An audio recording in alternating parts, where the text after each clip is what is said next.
Dream children.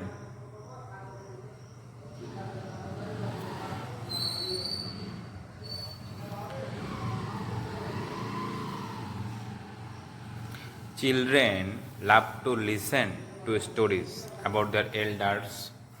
when they were children, to stretch their imagination to the concept of a traditionary great uncle or grandmother whom they never saw.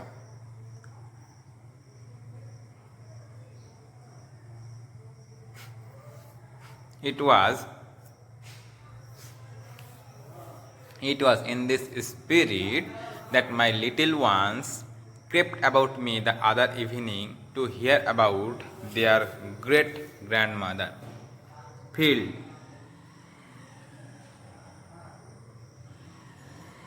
who lived in a great house in Norfolk, 100 times bigger than that in which they and Papa lived, which had been the sin, so at least it was generally believed in that part of the country, of the tragic incidents which they had lately become unfamiliar with, from the ballad of the children in the wood. Certain it is that the whole story of the children and their cruel uncle was to be seen fairly carved out in wood upon the chemist's chimney piece of the great hall. The whole story, down to the robin breasts, till a foolish rich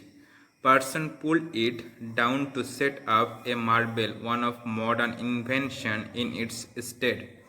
which no story upon it. Here Alice put out one of her dear mother's looks,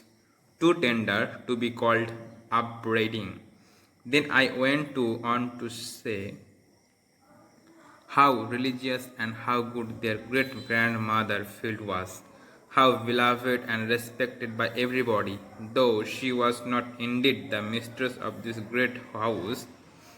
but had only the charge of it, and yet in some respects she might be said to be the mistress of it too, committed to her by the owner, who preferred living in a newer and more fashionable mansion which he had purchased somewhere in at the adjoining country, but still she lived in it a manner as if it had been her own and kept up. Here Alice put out one of her dear mother's looks too tender to be called upbraiding. Then I went on to say how religious and how good their great grandmother Phil was, how beloved and respected by everybody, though she was not indeed the mistress of this great house but had only the charge of it, and yet in some respects she might be said to be the only the charge of it, and yet in some respects she might be said to be the mistress of it too, committed to her by the owner, who preferred living in a newer and more fashionable mansion which he had purchased somewhere in the adjoining country, but still she lived in it in a manner as if it had been her own, and kept up the dignity of the great house in a short while she lived, which afterward came to decay and was nearly pulled down, and all its old ornaments stripped and carried away to the owner's other house, where they were set up and looked as awkward as if someone were to carry away the old tombs they had seen lately in at the abbey, and stick them up in ladies' tawdry Yale drawing room. Here John smiled as much as to say that would be foolish indeed. And then I told how when she came to die, her funeral was attended by a concourse of all the poor and some of the gentry too, of the neighborhood for many miles round, to show their respect for her memory because she had been such a good and religious woman, so good indeed that she knew all great grandmother Phil once was, and how in her youth she was esteemed the best dancer. Her Alice's little right foot played an involuntary movement, till upon my looking grave it persisted. The best dancer I was saying in the country, till a cruel disease called a cancer came and bowed her down with pain, but it could never bend her good spirits and make them stoop. But they were still upright because she was so good and religious. Then I told how she was used to sleep by herself in a lone chamber of the great lone house, and how she believed that an as apparition of two infants was to be seen at midnight, gliding up and down the great staircase near where she slept. But she said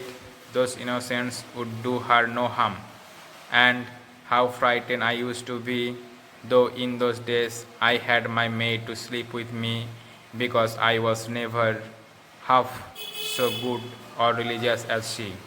And yet I never saw the infants. Here John expanded all his eyebrows and tried to look courteous. Then I told how good she was to all her grandchildren, having us to the great house in the holidays, where I in particular used to spend many hours by him myself in gazing upon old busts of the 12 Caesars that had been emperors of Rome, till the old marble heads would seem to live again, or I to be turned into marble with them. How I never could be tired with roaming about that huge mansion with its vast empty rooms, with their worn out hangings, fluttering tapestry, and carved oaken panels, with the gliding almost rubbed out sometimes in the spacious old fashioned gardens, which I had almost to myself, unless when now and then a solitary gardening man would cross me, and how the nectarines and peaches hung upon the walls without my ever offering to pluck them, because they were forbidden their fruit, unless now and then, and because I had more pleasure in strolling about among the old melancholy looking yew trees or the firs, and picking up the herod berries and the fir apples, which were good for nothing but to look at, or in lying about upon the fresh grass with all the fine garden smells around me, or basking in the orangery, till I could almost fancy myself ripening too, along with the oranges and the limes in that grateful warmth, or in watching the dance that darted to and fro in the fish pond at the bottom of the garden, with here and there a great sulky pike hanging midway down the water in silent state, as if it mocked at their impertinent friskings. I had more pleasure in these busy idle diversions than in all the sweet flavors of peaches, nectarines, oranges, and such like common beds of children. Here John slyly deposited back upon the plate a bunch of grapes, which not unobserved by Alice, and he had meditated dividing with her, and both seemed willing to relinquish them for the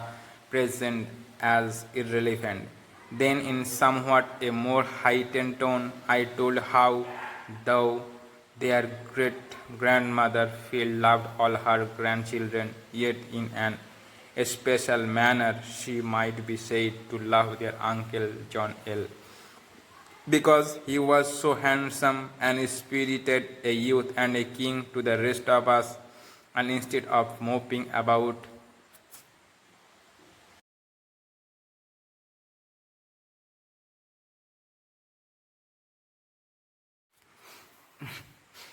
in solitary corners. Like some of us, he would mount the most meddlesome horse he could get, horse we could get, when but an imp no bigger than themselves, and make it carry him half over the country in a morning and join the hunters where there were any out. And yet he loved the old great house and gardens too, but had too much spirit to be always pent up within their boundaries. And how their uncle grew up to man's estate as brave as he was handsome, to the admiration of everybody but of their great grandmother. Feel most especially, and how he used to carry me upon his back when I was a lame footed boy, for he was a good bit older than me, many a mile when I could not walk for pain, and how in after life he became lame footed too, and I did not always,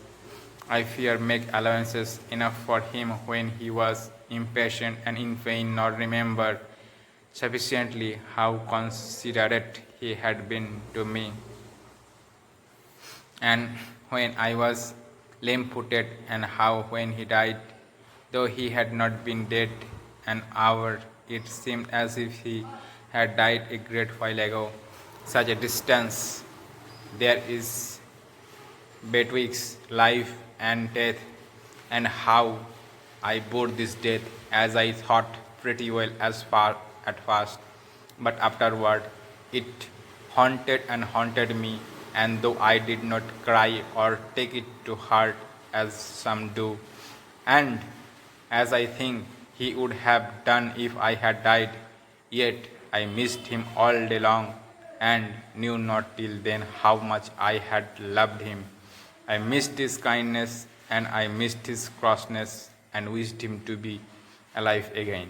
to be quarreling with him, for we quarrel sometimes, rather than not have him again, and was as uneasy without him as he, their poor uncle, must have been when the doctor took off his limb.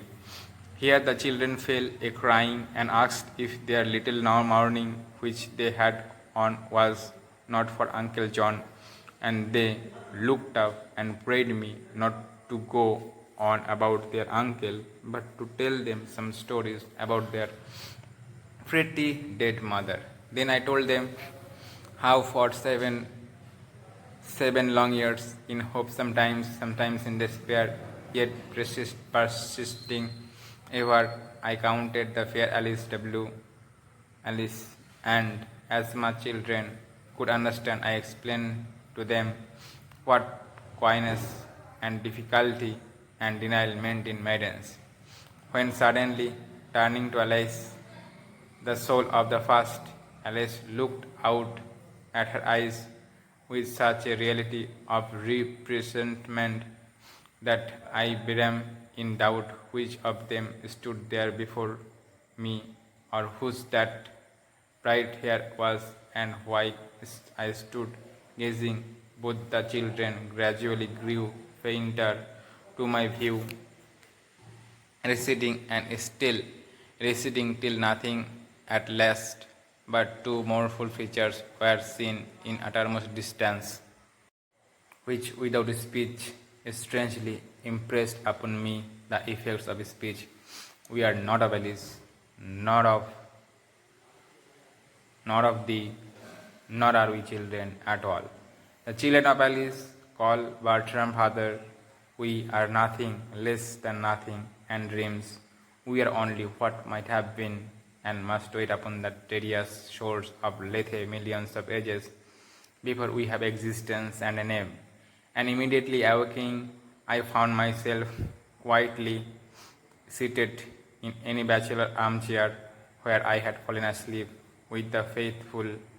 Bridget unchanged by my side, but John L. was gone forever.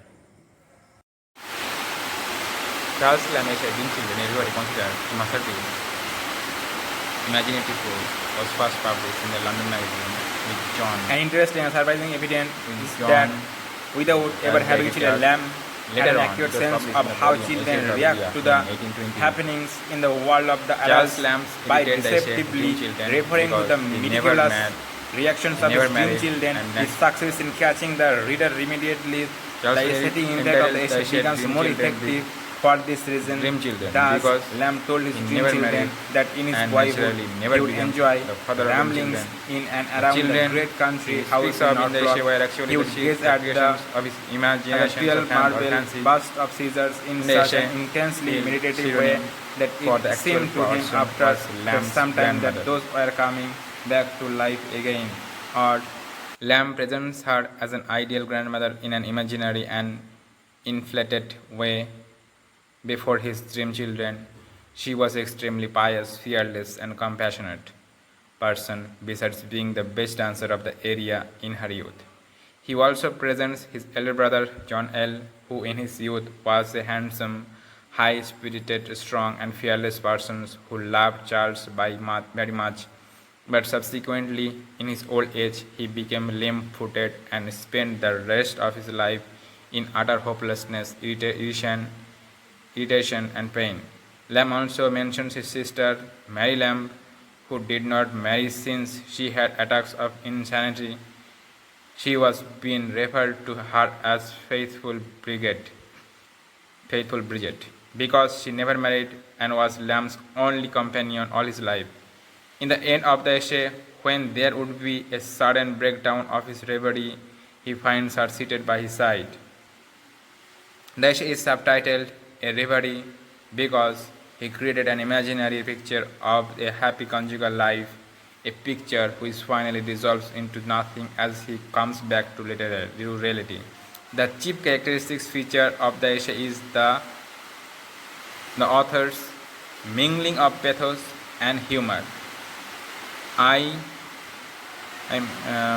Lamb begins the essay in a somewhat deceptive fashion, describing various incidents which are full of humor, but gradually he reduces the tone towards the end, describing the tragedies of his personal life.